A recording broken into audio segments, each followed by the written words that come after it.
Ang mabuting balita ng Panginoon, ayon kay San Juan.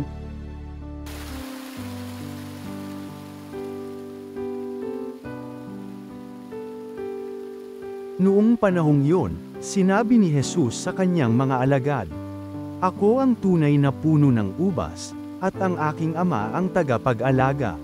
Pinuputol niya ang bawat sangang hindi namumunga, at kanya namang pinuputulan at nililinis ang bawat sangang namumunga, upang lalong dumami ang bunga. Nalinis na kayo sa pamamagitan ng salitang sinabi ko sa inyo. Manatili kayo sa akin at mananatili ako sa inyo.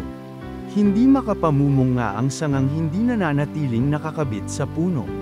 Gayon din naman, hindi kayo makapamumunga kung hindi kayo mananatili sa akin.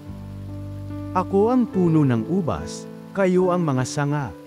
Ang nananatili sa akin, at ako sa kanya, ang siyang namumunga ng sagana, sapagkat wala kayong magagawa kung kayo'y hiwalay sa akin. Ang hindi nananatili sa akin ay itatapon at matutuyo, gaya ng sanga. Ang gayong mga sanga ay titipunin at susunugin. Kung nananatili kayo sa akin at nananatili sa inyo ang salita ko, hingin ninyo ang inyong maibigan, at ipagkakaloob sa inyo.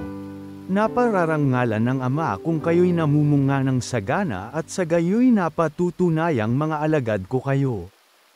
Ang mabuting balita ng Panginoon.